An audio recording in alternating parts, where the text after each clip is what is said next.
Hello, everybody. I'm a practicing therapist, and I'm also a doctoral student of psychology. Now, when I'm practicing, a lot of my patients have trauma, and often they don't recognize the depth of how the trauma is affecting them as of today, as an adult. And part of the reason is because when you're a person who's been very traumatized, you don't always recognize how frequent and how deep the trauma is affecting you because you don't know any better. You don't have a healthy childhood to compare it to.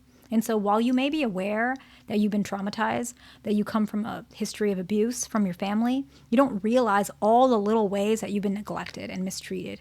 And today we're actually going to focus on that. I want to talk about signs that you, from yourself, that you behave, that prove to me as a therapist, to you as a person, that you probably were not listened to or appreciated as a child. People did not hear you. People brushed you off. They dismissed you. And the very first one, which I feel like is the most common with my patients, most common, but they also don't realize that it comes from trauma, is they repeat themselves. You tend to repeat what you're saying. So it could be anything. They could even say to their husband, hey, can you take out the trash? But they're going to repeat it like 2 or 3 times because they feel like he's not going to listen to me. He doesn't care. But it's not him. It's anybody. They could say it to their boss.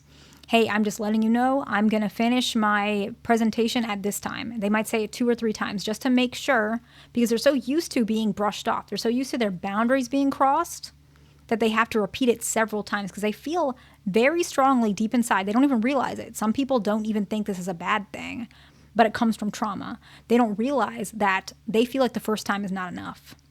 Right? And so a lot of you guys who have been traumatized, you probably do that and you don't even realize it. Or maybe you blame yourself. Why do I repeat so much? Like, I'm so difficult. I'm so annoying. No, you are not. This is happening because somebody didn't listen to you. Somebody who should have listened to you, your parents. And I understand that it's not their fault some of the time, but at the same time, you didn't choose to be born. You didn't. Right? And so your parents' job is to make you feel as secure as possible, and that clearly didn't happen. So I am sorry for anyone who experiences a lot of these things. The next one is excessive self-disclosure.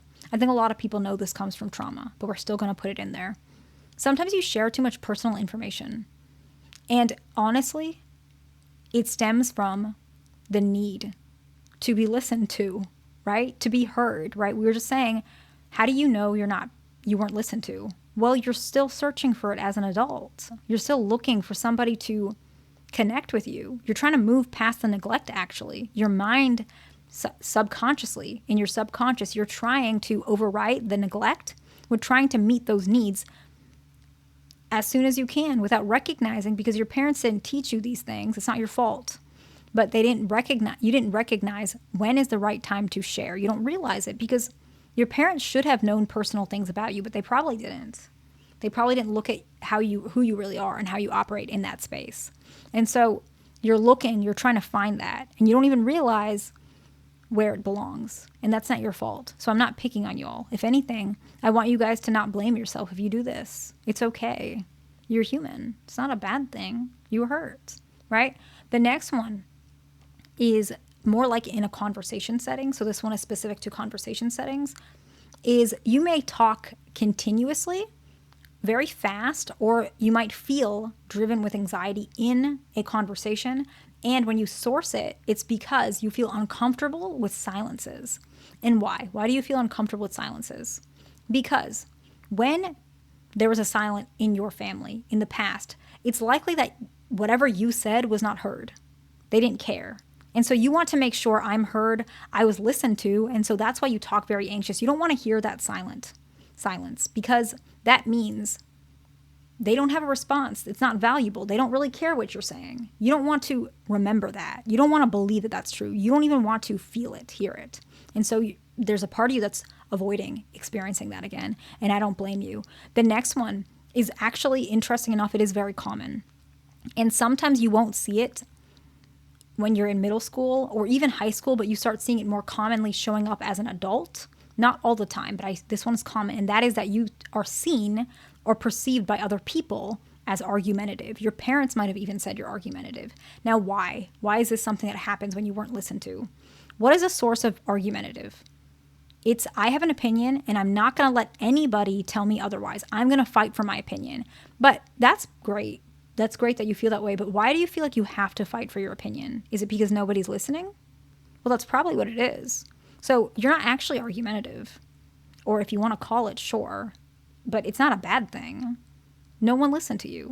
You're fighting with something that might not be real anymore as an adult, but as a child, you were not heard. Who knows how serious this is? You might have, maybe when you were crying as an infant, your parent just left you there, but you don't even remember. It's so deep embedded that you may not recognize why you're fighting for something, because you're fighting for years, right? The next one is suppressed anger, very similar.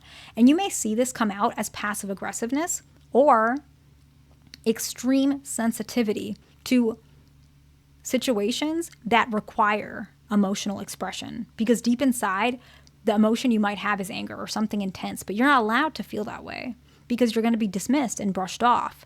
And so you may have this suppressed anger and you don't know where it's coming from. And so you are ashamed of it. You think you're not allowed to feel that way. And so you've suppressed it continuously through your life to the point where you don't even know what to do with it anymore. The next one is people-pleasing tendencies, right?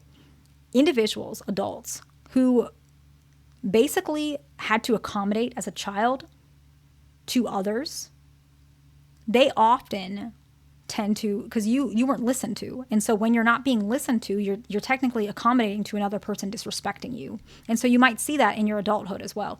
Maybe your mom used to brush you off when you said you got hurt, or you had a really, nice time at school and they just brush you off. They don't care.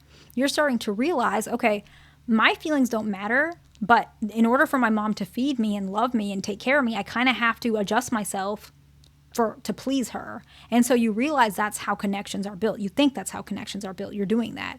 And mom is just an example. I'm not saying all of your moms are like that, but that's why these things picked up. So now that we talked about some of the many, I can make more videos on it, some of the many ways to show to me, yourself, and others that you were not listened to. Let's talk about what you can do.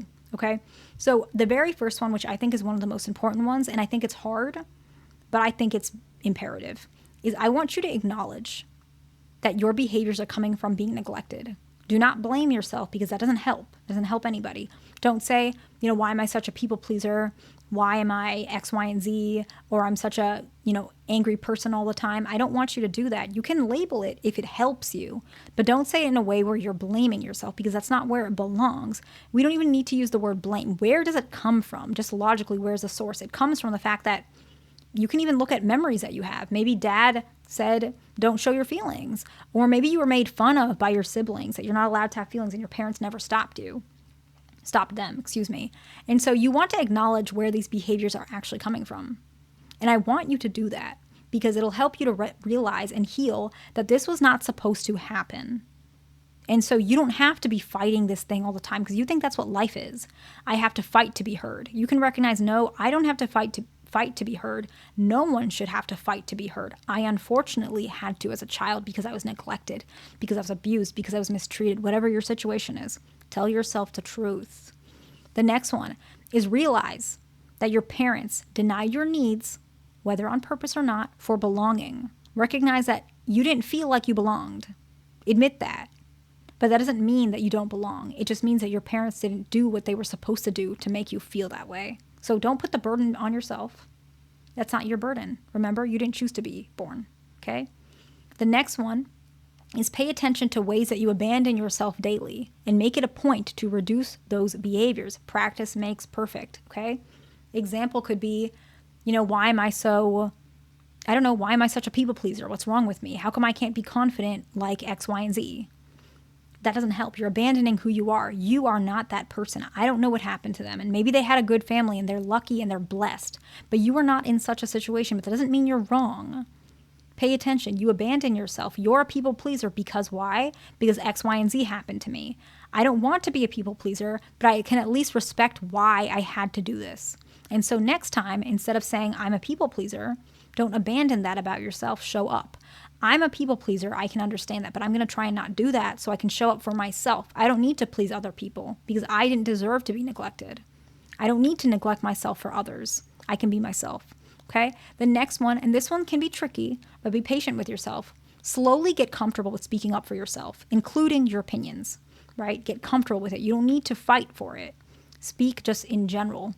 Let's say you are at work, you're in a work meeting, and then somebody says something that you disagree with. Mention, I can hear what you're saying and I appreciate your perspective. Here's my perspective.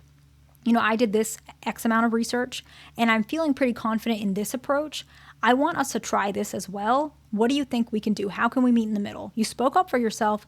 You didn't bulldoze over it because you're afraid someone's not going to listen to you, but you also didn't keep it shut, right?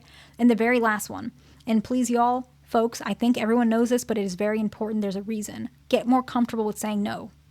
Your friend says, hey, how's it been? How are you? And maybe they showed up out of the blue. Can you help me move this weekend? And you haven't talked to them in like months. You can say, hey, sorry, I appreciate, reaching out. I'm glad to hear you're doing okay. This weekend I have plans. Say no. Respect yourself. Even if other people don't respect you, that's their problem. Okay? Please like, subscribe, and I will see you in the next one.